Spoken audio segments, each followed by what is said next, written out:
but yeah, no. So this magazine, Hop Up Magazine, it's an international magazine going back to the 50s, but they do an annual every year. So that car's in the newest annual that just got released last month. So it's a fresh car too. It's new build.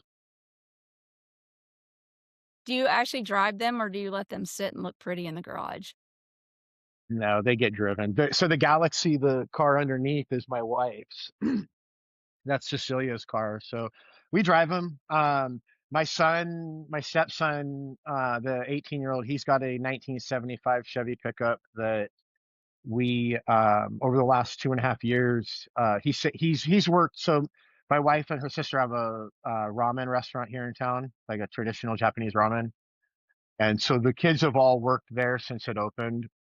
So they've been saving their money. So he was able to Mhm. save enough money to buy this 75 Chevy truck, and over the last 2.5 years, we restored it to. It's completely redone. It's probably a 50, $60,000 truck, and he just drives it to school every day. So we uh we don't let the salt scare us. We just go out and Yeah, do there it you go. and enjoy them, because at the end of the day, I mean, if you never drive them and enjoy them, then why have them at that point? Hmm. Yeah, you're wasting money, and And they're beautiful pieces of art, and yeah, they need to be out there on the road. absolutely. Well, and they've made it. This car 1929, so it's 96 years old. So with that in mind, I mean, it made it 96 years. Me driving it every once in a while in the winter isn't gonna to completely kill it. Yeah, it lived through lots of winters back in the day, so I think you're fine. It has.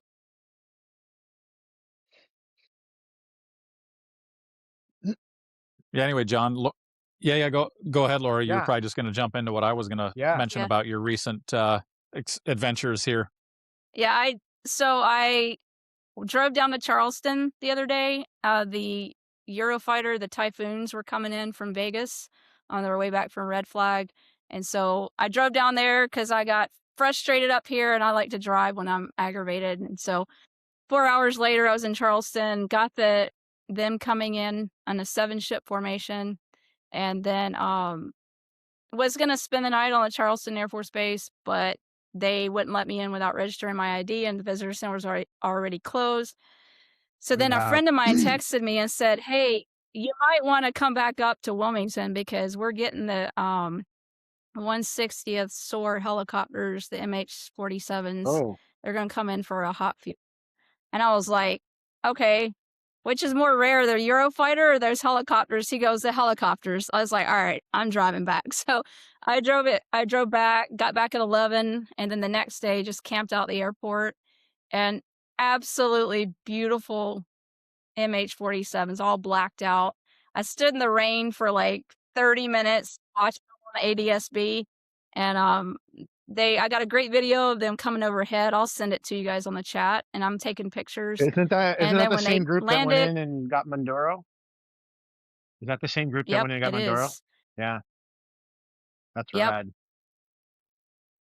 So and then when they took off, I know all the locations around here, and, I almost threw up watching this thing take off because it literally lifted and went a little bit and then swiveled with the nose down and the tail up in a complete, like, and I'm like, "Oh my god."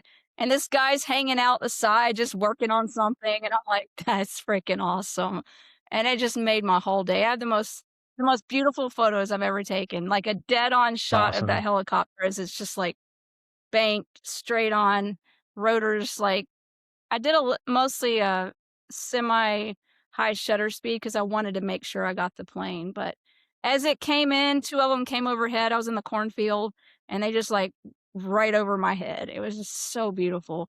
Everyone's like, "What are those?" I'm like, "Those are the freaking special ops helicopters." Like, Yeah, yeah, pretty sick. yeah. And those, Seems like, yeah, you when don't see those the out anti very tail often rotor either. guys see this, they're going to be awfully excited. Do what? Yeah, you don't see the Sorry, black it sounds like the we're black ones overlapping. out Yeah, very often the either. anti tail rotor guys are going to be awfully happy to hear that you caught that, Laura. Yeah, and It's I'll tag you guys or something in my post when I post it, because I just wasn't in the mood to deal with everybody telling me I had to wipe out the bureau numbers, and I'm like, I got too much stuff to do today. So I did a little research because everybody's like, you need to blur out the registration number on the tail. I'm like, no, I don't. It's a freaking public airport. I'm not on a Yep. military installation. No one else does it online. Just a couple jealous pilots being pissed off because they didn't get to see these birds and we did. So Well, I'm and not I'm not listening. if they needed to be covered up, those guys would have covered them up before they launched. Yeah, and they wouldn't have flown in here at like 2 in the afternoon to a public airport. Right. So like let's Yeah, use our OPSEC is their responsibility, not ours. Yeah, Exactly. exactly. I'm like, and if I didn't know anybody, I'd have just posted them on the internet. So I'm Mhm. nice enough to say I'm not gonna post the pictures of pilots' faces that, I zoomed in on. I'll give them that. I won't do that, but so Now you got to find the It's pilots crazy too how so you can those get the pictures to them. yeah, I gotta figure out that. Gotta figure out a way. Mhm. Because I've got one young guy, he's, like, right there. He had the window open. I'm like, you can just see him. It's like, You "Okay, almost that's send some cool." I gotta copies figure out how just to to get the them. operations group, Good idea. and then Okay. they'll know who's who. I know I always Okay. appreciated when Mhm. somebody would take a picture and forward it to me because, that's the bad part when you're into taking pictures is you never have pictures of yourself. So if somebody does take a picture of you, it's always nice to get it. Like, oh man, look at that, like a candid shot. I look pretty cool there. Like you said, that guy, the crew chief hanging out the side. That dude would love to know how cool he looked. Oh yeah. Especially for us at our age, there's no smartphones back then, so, pictures and video weren't much, whereas these days you can snap a picture or video and have it up on John, like you said, on Instagram or whatever, Mhm. 10 seconds. In real time. So so Mhm. one of the pilots that, ordered a print of the CH-53 that I took a picture of, should I say 53, not CH, I don't wanna sound like a goober, but so You can say he, 53, shitter, whatever. You can call it okay, shitter, there you yeah. go. So he ordered a And he is a stallion pilot, so delivered it to him up there at New River, and he's talking about how crazy it is that we find y'all. He's like, "I was in the fucking middle of nowhere, and before I even got back to base, somebody sent me a picture somebody took of me flying." He's like, "How the heck do y'all find us?" I'm like, "It's not hard." It's like but I'm like, Mhm. "If you're happy, I got a really badass photo, so don't complain if I'm following you." So Well, Laura, how about this? Because this is the first time you've jumped on the podcast that's going live here with myself and John. How about we hear a little bit of your background and Yeah. what you appreciate about aircraft and such? Sounds like your whole life kind of led you up to being in aviation and appreciating it. yeah. Um, yeah, so I grew up in a I grew up with my dad, he was a truck driver. Um, my mom and dad, were together. There was 4 of us kids. I'm the oldest, and my dad was always mechanically inclined, and I'll always remember, the few good things I can remember about him was getting to go on a truck run with him because he drove for Frito-Lay, and then he was a different man on the road, like, completely different person. But also, he changed out an engine in the driveway from diesel to gasoline without any sort of instructions or anything. We just did it. And then, helping him with the timing belt. My mom was really awesome. She stayed at home with us kids and put up with us little bratty selves, And then, yeah, as I got older, I ended up like once we had to escape from my dad at one point, and so I missed a lot of my senior year of high school. But just grew up in a really abusive home. And so I always wanted to just get out and get away. So I ended up living with some friends in out west in Las Vegas, and that turned out to be really bad. But those people eventually like kind of led me, persuaded me. And you have people come into your life and sometimes they're just really, really bad people.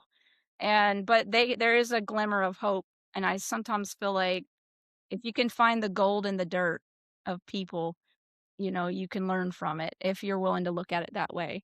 So this one person suggested that I start working for the airlines. So I went in. My mom was a janitor over at Charlotte Douglas International Airport, and she was trying to make a living after my dad had gone.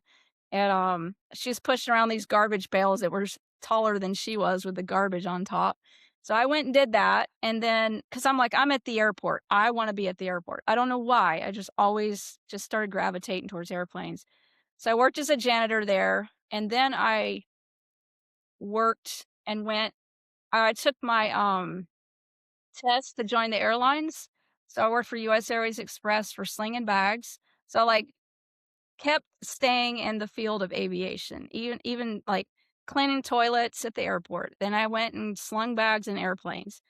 And then I decided I don't like the shit coming out of people's mouths. I'd rather deal with the shit in the toilets or slinging bags in the shit. Like I can't stand people like the gate agents and the all those people, the flight attendants, they got to put up with a lot of people. I'm not in the mood. So, and then from there, I was like, I need to do something more. This is like a glorified McDonald's job.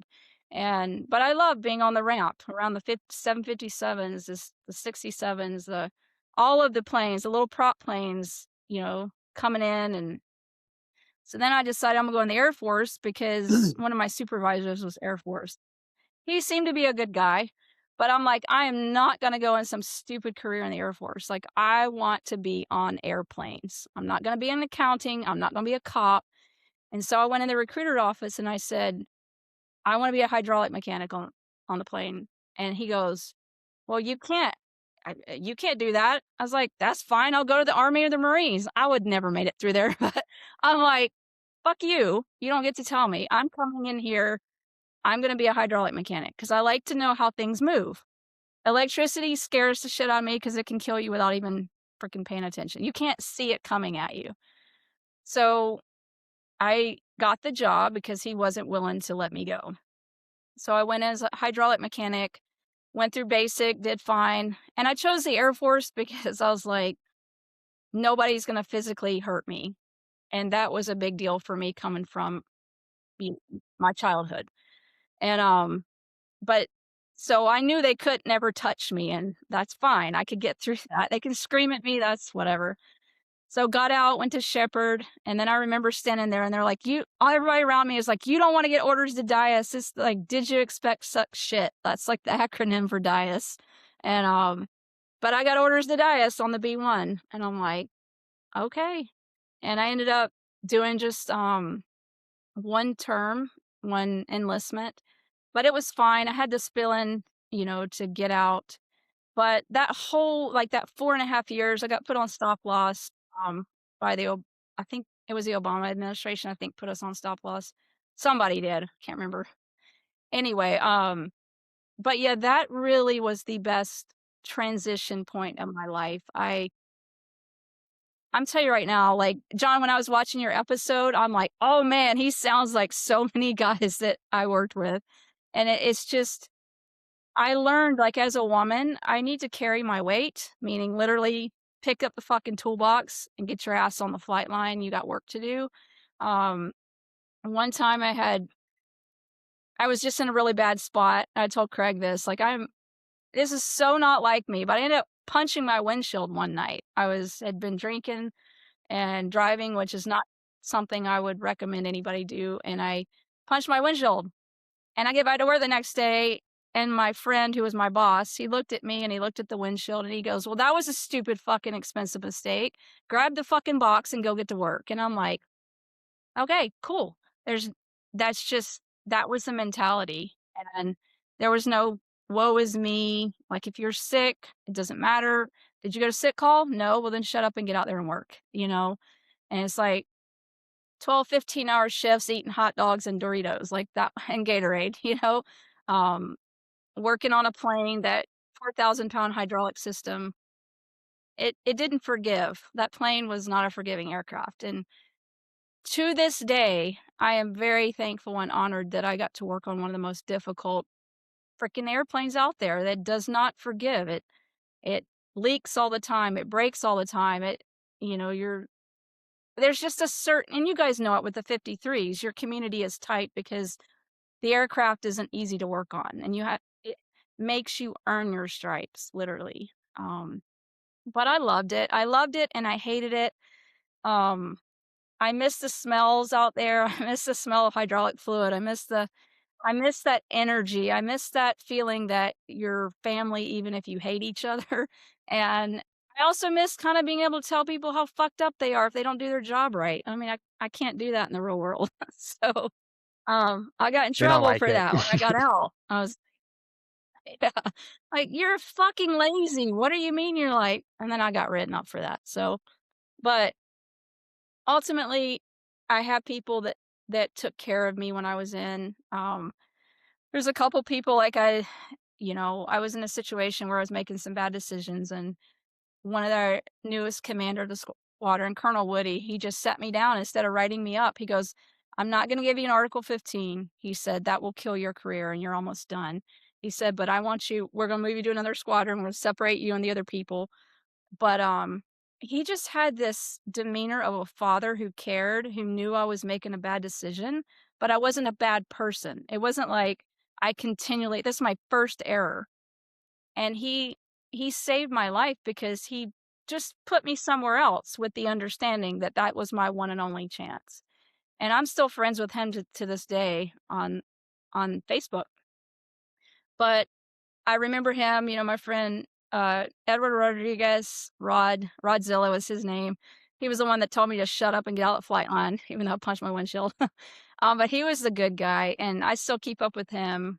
Um, I don't know. There's just so many elements of that life that I'm so thankful for. I'm so glad I was stubborn and didn't tell the recruiter that he could have his way. Like, I'm like, no, when I know what I need or what I want, and I know it beyond a like shadow of a doubt, you're not changing my mind. And that side of me comes out when I'm very, very clear on it. Just takes a lot to get me there, but when I'm there, it's just that's it.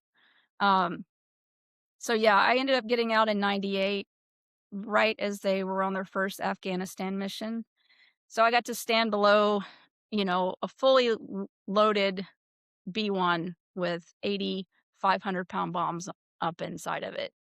Numerous aircraft like that. And then one caught fire and we had to get the bombs off that. And it was terrifying. But, it's just watching that big plane lumber down 2 miles worth of runway, fully loaded with fuel and bombs is just, you're almost wonder if it's getting off the ground. Um, but as a woman in that career field, there was a couple other girls that would come through the shops and I was real direct. I'm like, I don't give a shit about your broken fingernails. Don't be out fucking every guy in the shop. You're out here to do your job. I'm out here working my ass off. You need to, and this is a real job. And they don't listen. They do whatever. But I don't know. To me, I didn't want drama. I didn't want chaos. I had a little bit of that when I was in that was a problem, but I learned from that. And I was like, I'm in my upper 20s, mid 20s.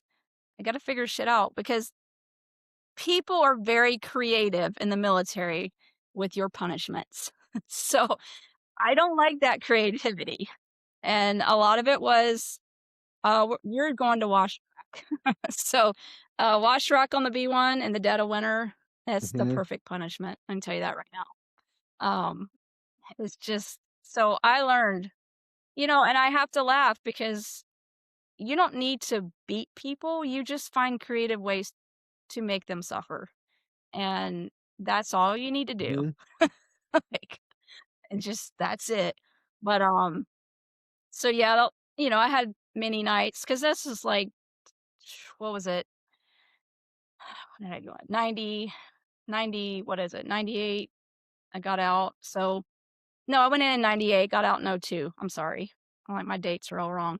But I was in when 9/11 happened. So of course I got immediately trained on how to drive a forklift through all over base for the ready team, how to drive a massive bus. And what's crazy is they don't ask you if you want to do it. They're just like, you're going to go do it. And you go do it. Um, you go from days to mids in the span of a day shift. Like you're 12 hours one day and then, oh, you got to go back to work, But everything from 20-degree days getting drenched in hydraulic fluid to 120-degree days. Putting rags around the titanium lines because you don't want to get your arms burned. Tons of Gatorade. Just I couldn't do it today. I was young, so I could do it. But yeah, so many good stories. I watched a guy we work with stick his arm up in the fuel cooling scoop and the thing, power shut on and off. It picked him off the ground like a feather. He was like hanging by his arm screaming. I'm like, well, you're a fucking idiot, dude. Like, what are you doing? Like, but just I don't know. I know the first time I stepped on so I went to Oceana this past year and I got to step onto a 53 and I was like, "Oh, that it smells familiar." It's like slipping everywhere, hydraulic fluid dripping, and I was like, "This is awesome." I think that's when I fell in love with that helicopter. Like, but yeah, so that's kind of a really quick nutshell of my time. It was life-changing. I miss it, but I don't. And then, I got out in '98. My brother passed away 6 months later, so I would have been in the desert had I stayed in. He was my youngest brother, so he died at 17. So that was good. I had just gotten married, so ended up I stayed in Abilene until 2011. But I got divorced in that course, and then, of course, got my degree there, ended up working for a company there for 6 years, won, 8 Addy awards for my graphic design, and then just, kept kinda going on and on until now. I've moved here in 2015, so I've been here 11 years, Wilmington, North Carolina. And I just decided I'm tired of working for people. I'm gonna start running my own business. I'm perfectly qualified. I just gotta get good at like peopling. So that's a whole nother ball game. But I run my own business now. I love doing photography, commercial, industrial, aviation photography, getting out there in the nitty gritty. Don't give me the babies' weddings or food photography. I'm not gonna do it. It's not okay. So, but I will go under a house and take pictures of somebody in the sewage. Like that's fine. Um, but I just love the airplanes. They communicate with me. They have they have a soul. They have a history, and my goal is just to do more that can pay my bills in the aviation industry, whatever that is. I don't know yet. But I also don't like to follow rules all the time. So I just like kind of like figure that out a little bit. But um yeah, so that's just a quick little brief about um it did at my service. Did I lose you guys at all? Nope. No, Oh that's no, we're cool. here. Thanks for Just letting you talk. Yeah. yeah. Yeah, Hmm. it's that they're You trying to you you hit reconnect you and I hit was on like, "What?" So something. You hit on something at the beginning that kind of struck me right out of the gate because we're going through that very situation when you were talking about the recruiter and saying, "Hey, you can't do that job," and how you were adamant about standing up for yourself. Like, no, I want that job. Find a way to make it happen. I mean, obviously, we have to first you have to make that ASVAB score that gives you, the line numbers that qualify you for that job. But nobody should be, and so I just, and Craig knows we've talked regularly, but this week I've actually been dealing with exactly that with my oldest stepson and his best friend who are both enlisted in the Marine Corps.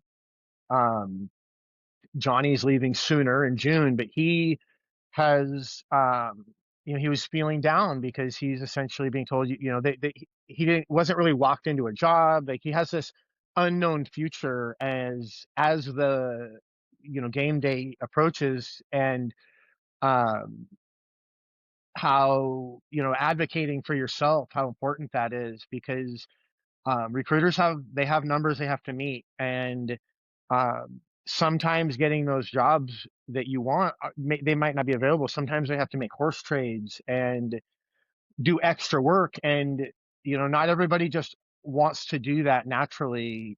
You want to think, hey, this person, that's their job, they're going to do that. But I mean, those guys, as it is, they already are dealing with 24-hour a day phone calls and angry parents and people that don't want them around. And yep. so sometimes to get that extra effort out of them, You really have to be able to advocate for yourself because, at the end of the day, the focus should really be, from the beginning should be on not just, hey, let's get somebody in these slots, but let's find people that we're going to be able to retain, that are going to stay within aviation or going to stay within this job in the long term, because we're going to invest a lot of money to get them completely trained up.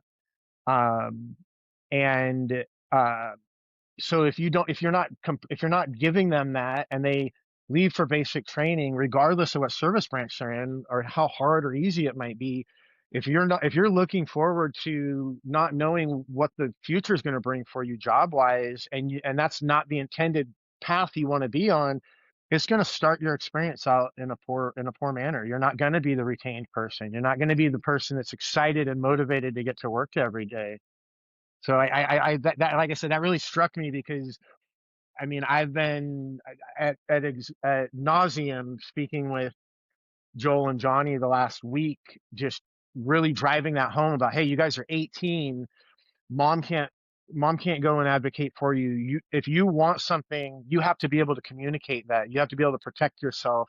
And if you don't do that, you're going to be stuck with whatever somebody's willing to give you. Yeah, I didn't want to be like for me, I know it sounds crazy. I was like I can't like I physically am unable to kill somebody right now because I was almost killed by my dad, like our family was. So I can't that's not something I'm gonna be able to do. And so, but I'll go work on something that will. That's what I realized later. I'm like, oh, so I'm working on the airplane that will.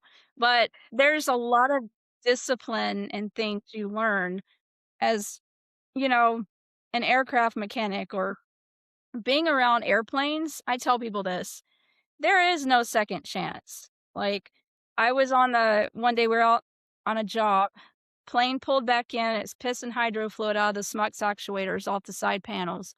If you guys don't know what that is, I can explain it. If you do, I won't explain it. But it's pouring hydro fluid down the panel. They pilots come in, pilots never want to completely ditch a mission. They're like, fix it. I'm like, you can't when it's pouring hydro fluid like that, you're not fixing it. Like it's not going back out. But they weren't ready to take that answer. So we pulled the panel off in the nose gear. We go up in there. It's dark.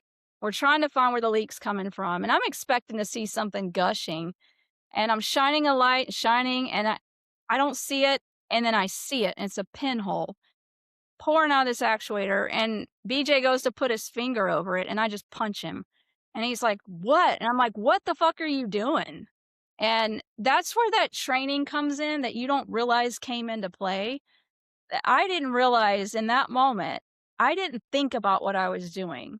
I just knew, bad idea, radar flinging, punch him because you can't talk to each other because you can't hear. And those are the things I tell people when it's real life. When you walk up to an airplane, check to see if it's grounded.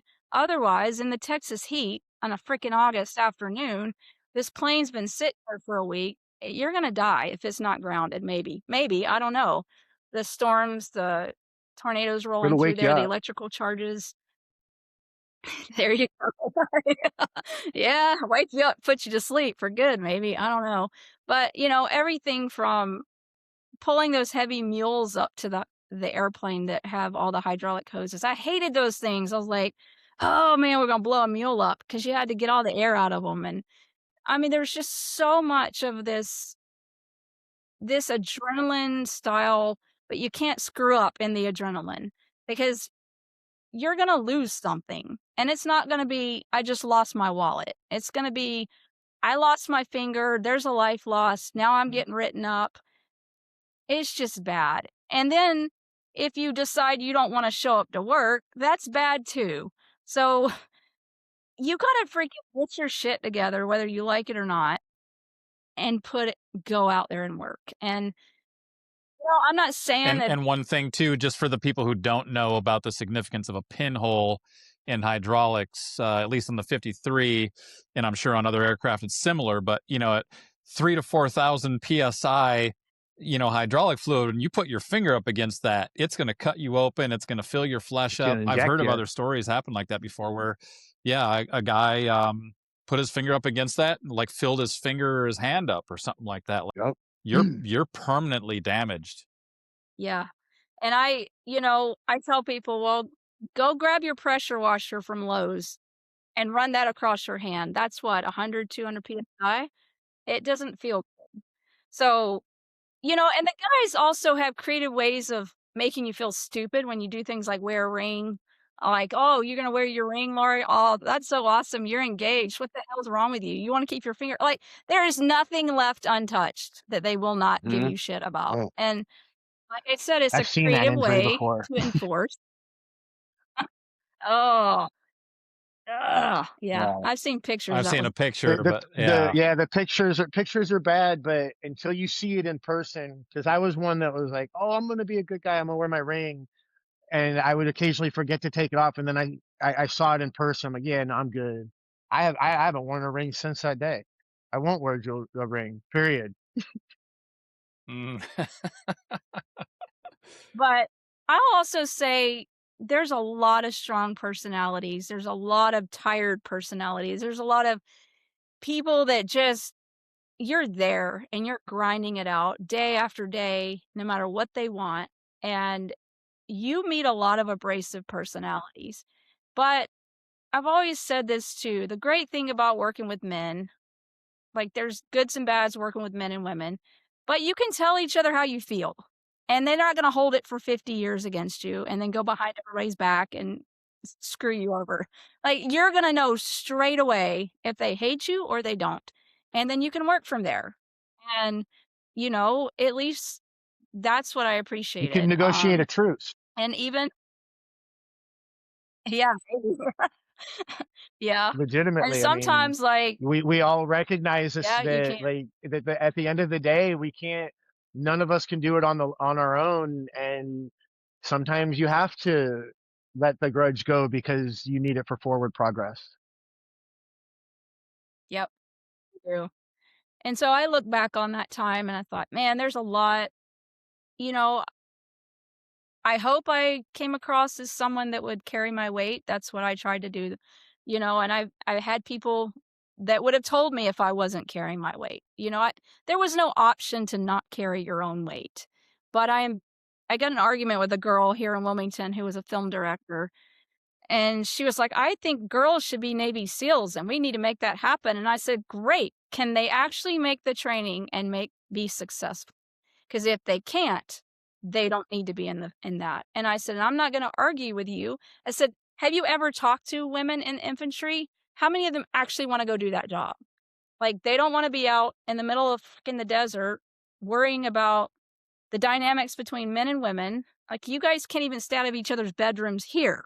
So if you're gonna be out there in the middle of Afghanistan or Iraq or wherever, and you haven't taken a shower for a year and you're fucking everybody in the unit, like, that's not a good camaraderie. Like, that's not okay. And I'm just very adamant that I'm not saying that women can't be there or shouldn't be there, but as a woman who's been in a career field that was it was a harsh, but not near as harsh as those. Like, there are differences, and you have to be able to do the job without distractions because lives be lost. And that's my answer to people that want to be all up in arms about that is stop speaking for other women and you can't do it. So, and I don't want the rules bent, get out there and work hard. And yeah, I'm not perfect. And I know I might have been lazy at times and I maybe wasn't the best and I chose not to go up in rank because to I wasn't willing to go out there and push some other people to do the job that I couldn't do or didn't want to do. And so I was like, well, that's not a good supervisor because I hate those people that do that to me. And like I said, I felt a feeling like I needed to get out and move on with my life, which actually worked out really well. But that's my little rant on women in the military. Like it's you You gotta be know, able to do the job. I feel like my personal feelings on that subject is that everybody should be entitled to do any job that they're capable of performing at the 100% level.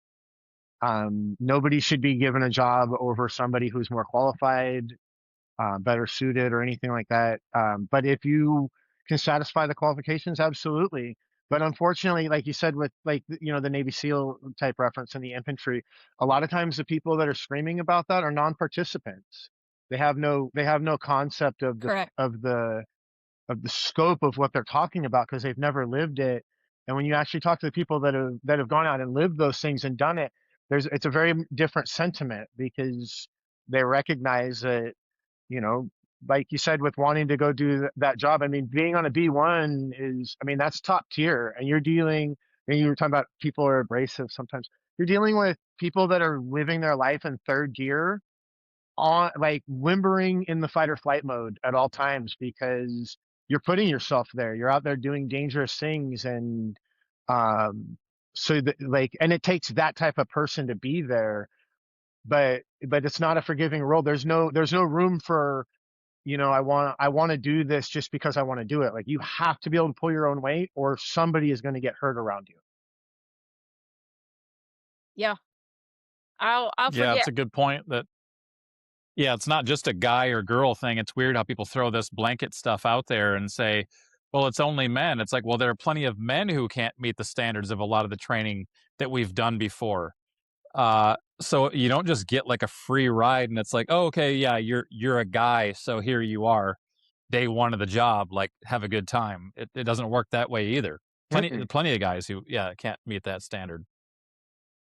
Yeah, and I learned a lot from the people that could do the job with a good standard and the ones who didn't. And so I could figure out I don't want to be like that. And if I'm going to be a half-ass supervisor wearing a rank of a tech sergeant, like that goes against my moral code. And I want to be able to walk the path. If I'm going to ask someone to walk it, then I need to have walked it. And I respect the people that walked it. And I understand why they have the attitudes or they're frustrated, they're pissed off, or they're abrasive. I get it. You have my respect. Um, but some people are just flat out like I had to deal with some people that were beyond like disrespectful, and put my life in danger, and it was a direct supervisor. And so that was a lot of a problem too, because, it's just there's just a lot of ins and outs of working with a bunch of men, sometimes some of the women, but um I've learned a lot from that time period, and I realize I really I just miss walking the line sometimes. I miss looking down and seeing rows and rows of planes, and, I'll never forget one time we started walking from the tool crib, and I'm like, I don't know if you've been to West Texas during the hot summer when the wind blows like 90 mile an hour and there's dust. I mean, you probably know, you guys been in the desert. So it was blowing the wind and the sand and the pig shit smell across the flight line. And the guys are like walking in front of me and they're like, you're not walking fast enough. And I'm carrying this 80-pound box on my shoulder. And they're like, we're not helping you. And so we're hoping it all the way across the flight line. And the B-1s have a very wide flight line. So it's just grin and bear it, put your head down and work Those hard, same and guys I probably was wouldn't let sassy. anybody mess with you either. No, they didn't. Actually, when it came down to that situation I was talking about where one of my supervisors was very inappropriate, that's when I realized that shit stopped. Like, people stood up for me. And I'll never forget when I first came to the shop, I found out, and this is kind of funny. It's horrible, but it's funny. So in tech school, the guys from the shop sent up another dude to see what I looked like so that they could check me out and tell the other shop when they got back who they were getting. And I was like, oh my God, seriously? So I get back to the shop and somebody actually had written something derogatory about me on the bathroom walls. And one of my direct supervisors was like, Sergeant Cross, we all kind of like, he was an uptight dude. He wasn't like our favorite, but I'll never forget.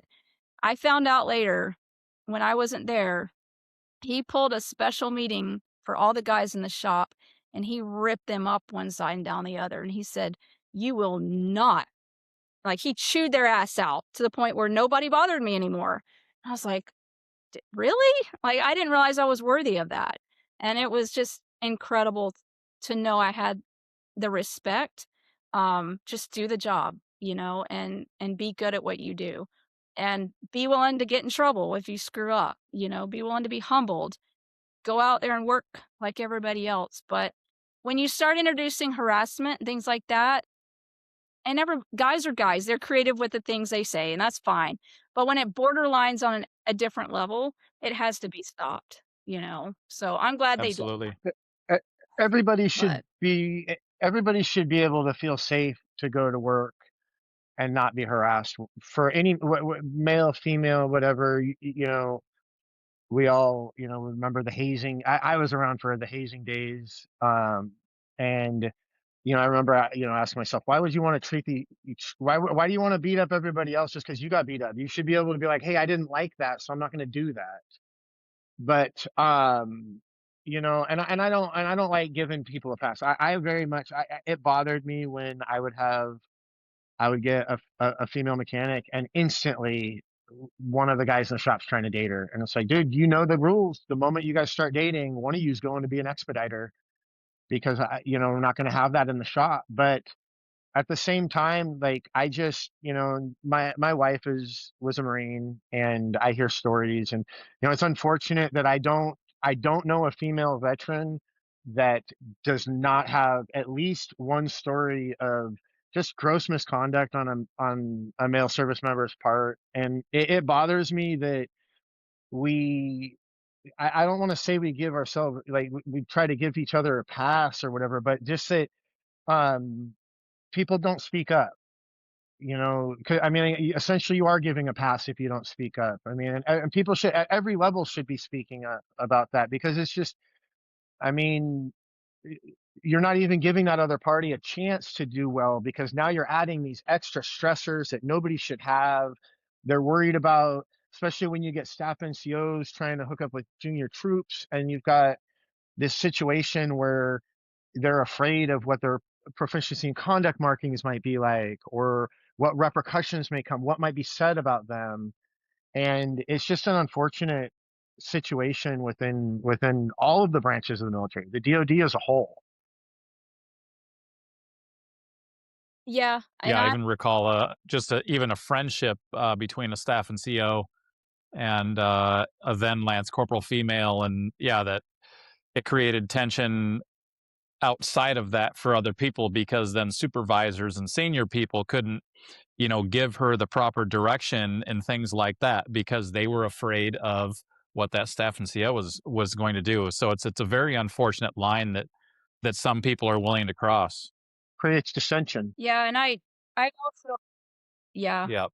I also, I find myself a lot of times on the outside because I'm hard on women too. I'm like, you all have a standard too to uphold, and women can get away with a lot of things, and I've seen it. And I've been young and dumb, and I've gotten away with a lot too. So it's like, be accountable. So do men. If you're a leader,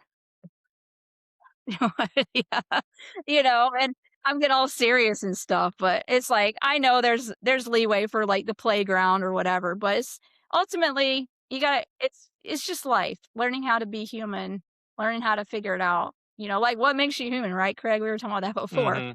Hmm. And I think all these mistakes and all these things, if you can take all the bad crap that's happened that to you or you've done and find a way to use it as a gift and learn from it, then I just say, like, I don't regret that decision because that's what God needed to do to teach me how to grow up. Just I find God's very creative, like those mechanics on the flight line.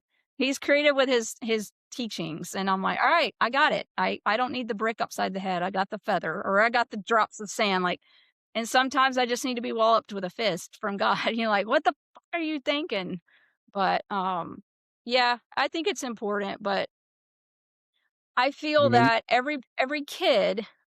Go ahead, John. Sorry. Go oh, ahead. so you were talking about the bad leaders too, and um, that's one of the things I talk to my kids about. That all of our leaders that we experience are important, but those bad leaders are almost more important because it's easy to find somebody to be like.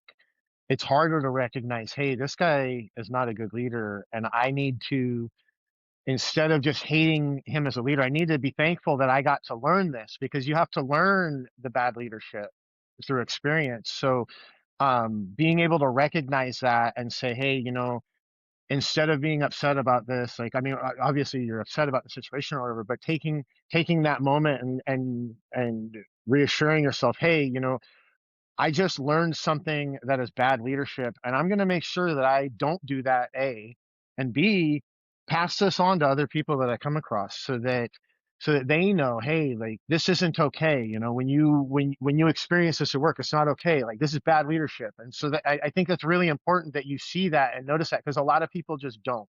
They just take that negative experience and then they let it shape their life after. So yeah, I've recently adopted a philosophy that um through a lot of things that I've been processing is a lot of times victims can turn into predators. And I don't want to become a predator based off of the awful things that I've gone through in my life. And I tend to say, like, I was walking the beach one morning and I felt like God say, Laura, you seem to think that battle that you went through recently, that you had to walk down through the gates of hell again, that wasn't that was like, I want you to see how much the darkness hates you. So, and I also want you to see how much I love you. So I allowed it to happen because you need to see what it looks like. Like, you need to see what the face of the darkness looks like. Because if you don't know, you're just gonna think, I don't know, people like don't know what reality is.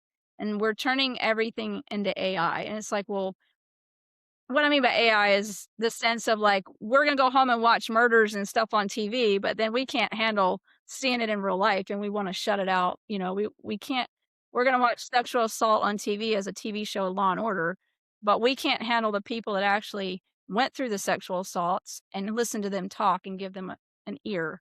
And so I don't wanna take all the crap I've gone through and turn into a nasty person, because then the whole lesson is missed, and then I've made future predators.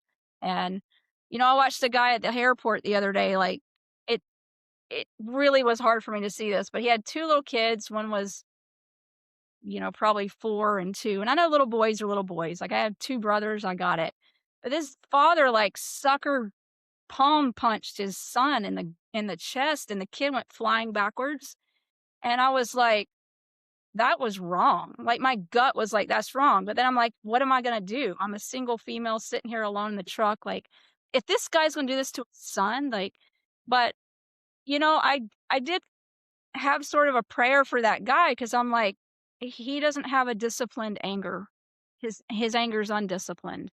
His, and for some whatever reason in life, he's never taken the bad things that's happened to him and let it mold him into an efficient, disciplined person.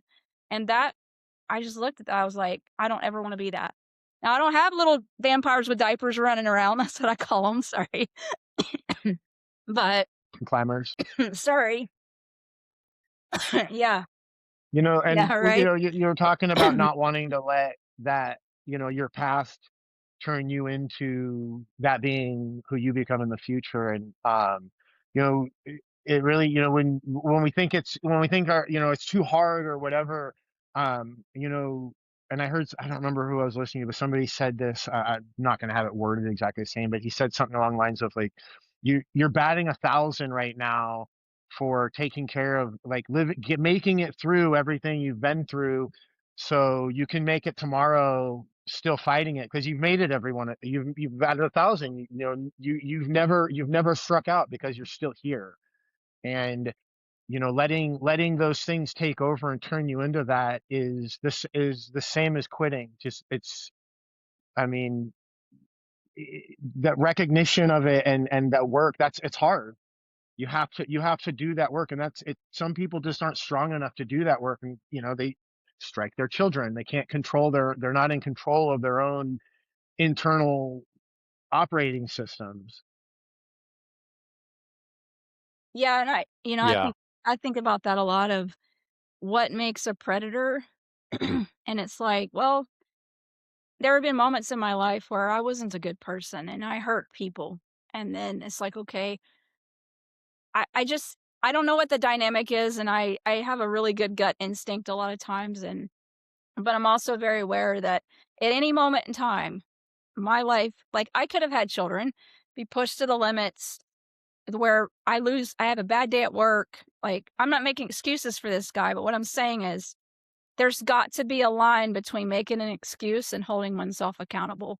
And, like, I understand, like, people go through bad things and they're not, like, they haven't learned that. They don't want to learn it. They can't learn it. I don't know. It's to go into the gates of hell with yourself is a scary thing to do.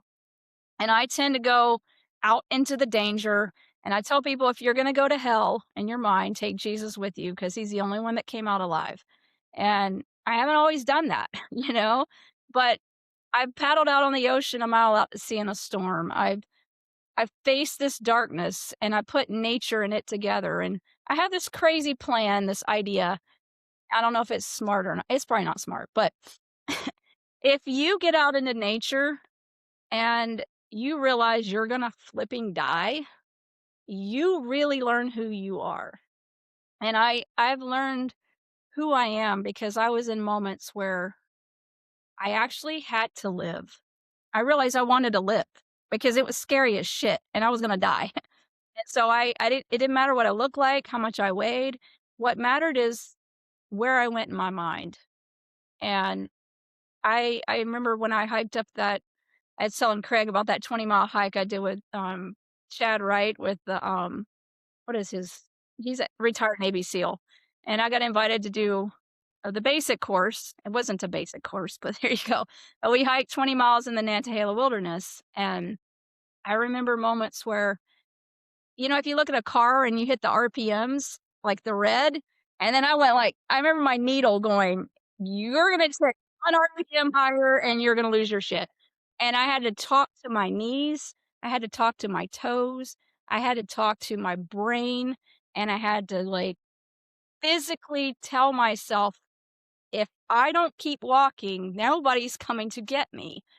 And and I had to let go of my female ego too, because some guy reached out and offered me his hand. And I was like, I'm not taking his hand. And God's like, you just asked me for help, Laura. Quit being, you know? So there's so much to learn when you get off your couch and you actually get out in the middle of somewhere that doesn't care about your life and you have to care about it. And I think that's a model. I wish we could give more survivors that ability, but that's a high insurance cost. So I don't know if that's going to make sense, but. Well, these seem like some great. Yeah, sorry, go ahead. You said something about you were talking about that self-regulation, and unfortunately, we all, everybody, we all learn self-regulation. It's when we come out of the womb, we're just a screaming baby. All these things have to be learned. And what's unfortunate is, ideally you learn it from your parents growing up. How to behave, how to be respectful, how to act in certain situations, how to advocate for yourself. But when you grow up in an abusive household or one with a lack of guidance whatsoever, just an absent past household, you lack that, and so you find yourself as an adult having to learn to self-regulate. And once you get to that point, only the strong are going to survive, because it becomes a situation where very much you have to be at the steering wheel of your life, taking control, saying, sure, I can't control that situation I was a victim in, but if I don't learn to self-regulate, learn to be this better person, then I'm going to continue to live in this victimhood, instead of taking control and saying, you know what, that doesn't define me. I'm going to be this better person. And it's really unfortunate how many people are just not strong enough to learn that. But it takes Yeah, a it lot seems of. like life is just one endless series of challenges. And there are plenty of people out there that's just, they try to avoid challenges at all costs. And it's like, well, if you don't, just like Joe Rogan, has gone on multiple sort of rants about this. Like, if you don't pick your challenges, if you don't pick your struggles, they're going to happen anyway. But They're going to you pick might as you. well actually have some agency in these. Exactly. So it's like, whether it's the military or aviation or, athletics or whatever it is that people choose, to learn something about themselves, um, you better go for it, because it's these people we were talking about earlier, the ones who are saying, well, it's so unfair that women can't do this or that. It's like, well, this is only coming from the people who never step into the arena. They're just Yeah. a spectator of everything that everybody else does, saying everybody else around me is wrong and you need to listen to me. And it's like, effectively, we have a bunch of people who they never know who they are internally. Nope. So it's like, no Nope. wonder they can't self-regulate, because they have no connection to themselves to say, this is difficult, whatever it is. How do I want to come out of this? How do I want to handle this? How do I want to move forward? So, How bad do I want to continue to Well, I had hurt that myself? Because that's the only person you hurt. yeah. yeah, I had that thought when I drove to Charleston the other night. I was like, this I don't know if this is a great self-regulation, like, I just pieced up, drove out there for some airplanes, but driving home, I really realized, like, okay, I feel safe now to grieve the things I'm frustrated about, and I looked out into the wilderness as I was in South Carolina at Georgetown, I think it was Georgetown, like, driving, you look way out into the dead of night because there's no lights around, and, like, I could feel myself relaxing, and I was like, "Man, I don't like the city life a whole lot." Like, I need nature, but that long 8-hour drive allowed me to get so exhausted. But I got home and I thought, "Laura, if you had to go to work the next day, you can't just peace out and go somewhere." Like, I don't do that as often anymore, but I'd seen a bad car wreck. I argued with a mom, about some bullying that her son was a part of, and I just everything was just over and over, and I'm like, well, there's worse things I could do besides buy a tank of gas and a sandwich at Panera Bread to go watch some airplanes come from, red flag. But, just being like this disciplined idea of maybe I should have sat home and been quiet with that. That would have been actually a great thing to do.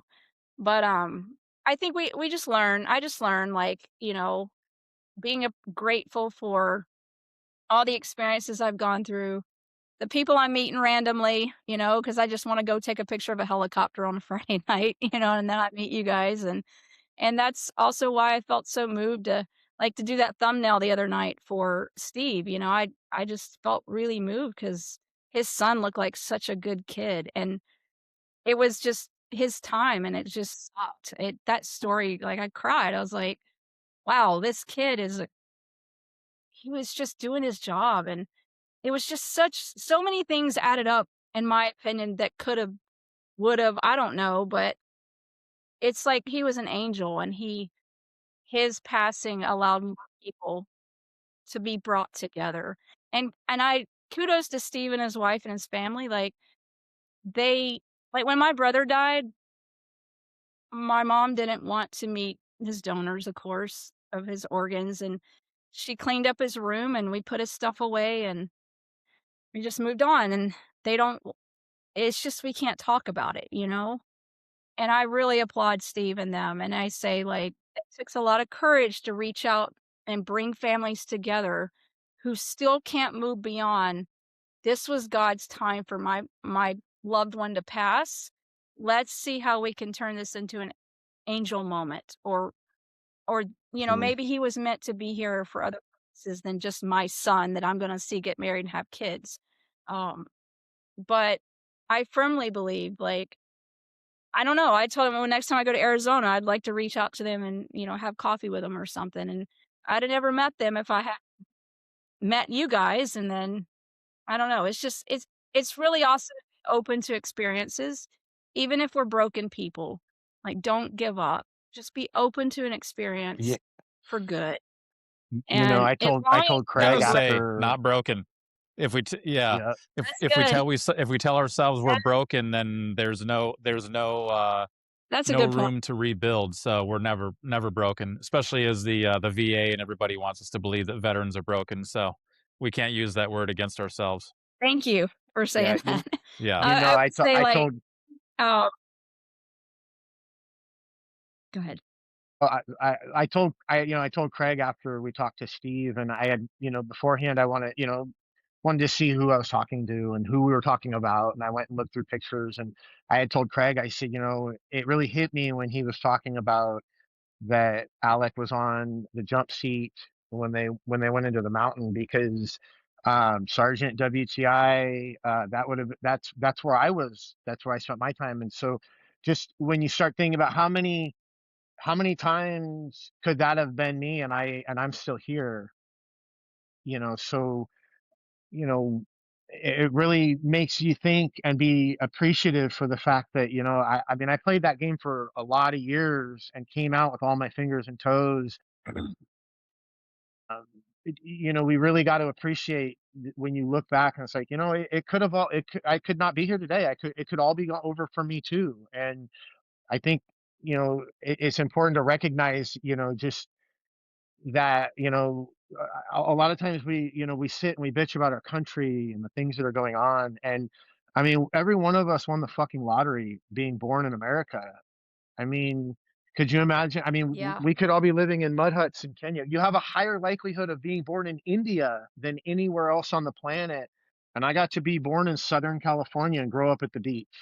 Like I mean, sure, that's there's been a lot of tribulations, but we're very lucky to be here, and we're very lucky to be able to have an opinion and do what we're doing right now, talking, and have women fight to have jobs that men are telling them that they can't, because the majority of the world does not have the things that we complain about. Right. And it's interesting too. You guys bring up Alec again, and sort of looking at his impact. There were two guys, former Marine 53 guys at work this week, who said that they knew him, and they were both like, "Yeah, he was a great guy." So it was cool to get that immediate feedback from other guys who I didn't know that they knew him. Um, Small but community. yeah, it's great too. Like you say, Laura, all you do is on a Friday night, you go take a few pictures of a 53. You know, people pick it up or reach out or whatever it is, and now like Here we it's are. just so funny how this community really is, and how people from military aviation can relate to each other. Uh, there just seems to be something, having been outside of military aviation for a fair amount of time too, we've all got those experiences where it's like, wow, this is a different environment. Like, these people don't know how to relate on a certain level. They don't understand a certain level of accountability. Um, and not necessarily by any fault of their own. It's just they haven't been introduced to that. Um, so just really cool how your work, Laura, taking a picture of that 53 has turned into so many other things. Yeah, it's funny because I live about an hour away from New River, and I've lived here 11 years and I've never gone up there. And so I went up there, grabbed some tacos, and I was just want to go sit and watch the water and be around airplanes.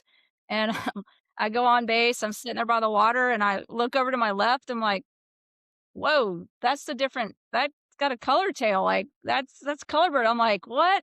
So I drive over to the EOD lot, and I'm sitting there, and I'm like, man, I'm gonna get in trouble if I take pictures of this plane. Like, but I still got my long lens. I'm like taking a picture and but I didn't care. I was like, whatever, I'll hide them. I'll do something. So he's just bobbing and weaving, and like he's sliding sideways and sliding back. And I was just like, this is a beautiful plane. And then I don't know if I'm gonna sound crazy, and you guys can confirm it if I am or not, but I'm listening to the rotors, and I'm like, so it has this cadence, right? And then under the Hmm. cadence, there's a certain other chunk, chunk, chunk, chunk, like something Yeah. under that cadence. And I was like, Hmm. oh, it's just this consistent, like thumping underneath the normal, what you hear on that, But there's a just the rhythm when you're sitting in frequencies. it too. And I just love it. Hmm. I just loved, I was mesmerized. I'm like, this is amazing. And then it picked up and it took off and it's chugging exhaust. And I was like, hell yeah. And it shot past me, and I took the pictures, and then I'm like paying attention to the radar, and he didn't flick on ADS-B, like it didn't come up. So I'm like, all right, I've got to watch out for this guy. So I'm watching the runway and figuring out where they're coming in, and I'm like plotting my areas on a Marine Corps installation, like where do I need to go sit and I'm not gonna get arrested and like I can get the best photo. So I pulled off on this one spot and I just sat there and I stalked it and I watched it, and then I hear it coming and I get my camera out and it just banked around that tree line closer than anything I've ever seen. And I think my heart like fell to my feet and I'm like, just keep taking the pictures, Laura, just keep taking. And I had a slow shutter speed because I wanted to get some rotors blur. And then I wanted the plane to be, pristine, the rotor's spinning a little bit and it's just coming banking. And I'm like, oh my goodness. I literally fell in love at that moment. I don't know if that makes any sense or not, but just the sound of this thing coming around banking, I get to see the whole top. And then I look at the pictures and my heart just exploded. I was like, I don't know what I'm gonna do with this picture, but it's gotta look good. And it took off. And I say like You need guys to that link she her up with knows, like, Jake or where somebody. do what? Jake? Yeah, I'll have to do Yeah. that. I might actually Just, be I down mean, because near you can New get, River link her in up. March. Yeah, Yeah. link her up with Jake or Well, somebody, It's and funny then how you're maybe she describing can get that. on the line. Yeah, it's funny how you're describing that, Laura, because the 53 is it's a spectacle no matter what. It can be sitting still, at an air show and people are walking around looking at it. It's 99 feet blade tip to blade tip, and then you get it turning and flying and whatnot. It's just like it's ridiculous. The sound that thing makes, arguably, if you know the sound of other helicopters and everything, there's Mhm. no mistaking a 53. Um, I'd sit so in my house yeah, and it's I'm wild. like, I sit in my house and I live like from my house 10 minutes away is the ocean. And they always come up the Cape Fear, that area. And I can hear it. And I'm like, I know what an osprey sounds like, and I know what a stallion sounds like. I know what a 767 sounds like. I know what a C-17 sounds like. Like I hear them and I'm like, that's Mhm. that. Like you know it. I had people like, "Laura, how do you know the sounds of these things?" I'm like, "How do you not know the sound?" Like, it constantly comes dead, like, let's be real. But Wilmington has got all these military installations around it, and they always go up and down the coast. But, I just it's so awesome to I think ultimately what I love about aviation is I can sit there and watch an airplane, and I feel like I belong to it. I pay attention to the little details, the way the exhaust is pouring out, the sound of the engines, the rotors, the props, like all of it, like the landing gear when I mean, just so many details that it's just the entire thing is a beautiful work of art. And I Hmm. don't know, it just appeals to me. And it's funny because I remember seeing the Super Stallion like last year and it'd come here and the King Stallion too. Sometimes they'll come in. I was like, I love the faces of airplanes and the shapes, the dead on, the backs, the fronts, like, and so I'm like watching the stallion and it turns and it's like headed out flight to take off. I'm like, it looks like it's got this massive snaggle tooth and these two eyeballs like sticking out the exhaust pipes. And I'm like, totally gonna draw that. Like, it's funny. You have to laugh at it. I mean, and then the Chinooks Chewing have Hmm. on their a own cigar. goofy looking mouth. It drops. Do what? It's funny. I I said love Say it. it chewing on a again. cigar. What'd you say, John? Uh, Chewing on a cigar. I don't know if you're coming through there, Laura. John, you're saying it looks like it's chewing on a cigar. Oh, Yeah. yeah. Yes. Yep. There you go. But I will be doing another Funny self-published you're book, talking about and it'll all be those or air sounds, and you're talking about all the different sounds and how you could hear those different sounds. And it's funny because I've tried to relate to people before about, I mean, you spend enough time in the back of those, and there's so many different sounds, and you know which sounds are coming from which components. You know which sounds are drive Hmm. shafts and tail rotor and main rotor. I mean, what a gearbox noise. I mean, any little noise pops up, and you just get to this point where you know what they are. All those little noises you were talking about the blade tips and stuff, they they're there all the time, and it's they're like the chirping fire alarm. you kind of forget they're there because they're always there, but very much like there's so many different sounds and motions and like you said with the exhaust and all, it's like a living thing. Yeah. Mm-hmm. Well, I won't read it on here, but I read something before to Craig. I'd gone out to Pima Air and Space Museum and taken some pictures of the planes out there. And I'll just send it to you on the group chat. But I had written something about the one of the I think it's the C-124. I think that's it. But like they're to me, they're like living creatures, and it just spoke to me. And Craig's like, "What?" Like I had actually posted on my Instagram one of the ones, but yeah, I just because as an artist, as a writer, as you know, I play music in my house. I don't play it in front of people because they annoy me. But you know, as a award-winning graphic designer, like I see things. I see the beauty in everything from nature to machinery, and I'm like, how can I capture this in a way that, like the latest picture I posted on Instagram with the osprey with the like the cigar, you know, like is like I take these special pictures and people are like, how did you do that? I'm like, I don't know. It's what I see. And they're not just this inanimate object that goes and drops payload on people, you know? So, Well, Laura, go ahead and read it, and then we'll wrap up with that. Oh, she okay, said she's let gonna me see send if it I in can the group find it. chat. It's Yeah, yeah, no, he she want read it before. We'll just have her read it, and then we'll wrap it up with that. that sounds good. So it's the C-124 Globemaster out at Pima Air and Space Museum. I don't know if how well it's gonna show up here, but that's the photo of it. My camera's so you can see the face of it. It's kind of funky. It's got like these whiskers. Mm. You know, the pitot tubes are like whiskers. So C-124 Globemaster. I could speak of the marvelous blue skies and the whipping winds that feathered across my wings. I could speak of the glorious battles and spirited heroes with their tools of war that I gallantly carried within my powerful frame. I could make your heart soar with pride and your eyes weep with sorrow from the stories whispered within my hallowed metal walls. Infinite blessings and hellbound curses all are woven intricately within each piece of me. Oh, how I soared!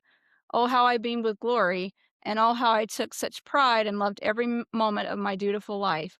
But upon these desert shores I now rest, with my head held high, my face set, I gaze into the haunting memories.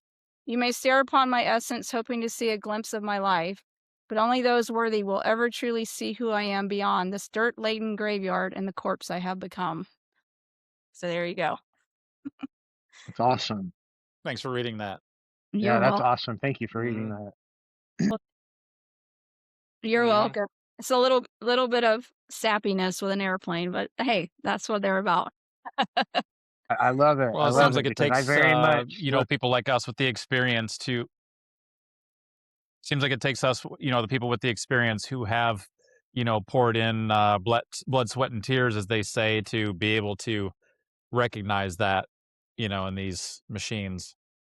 yeah, exactly.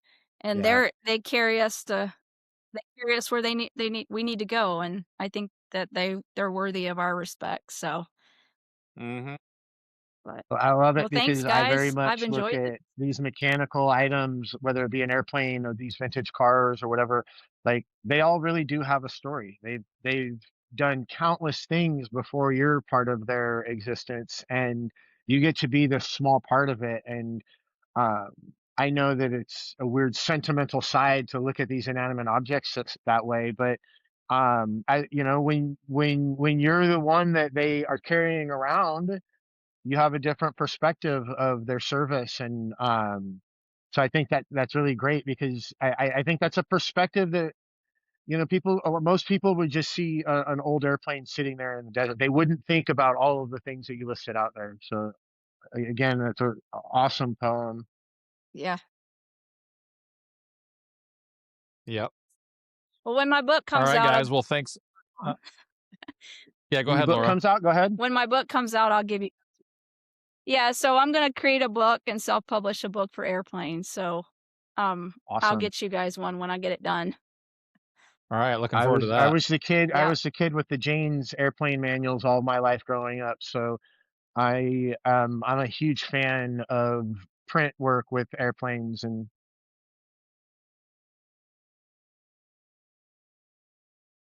Yep.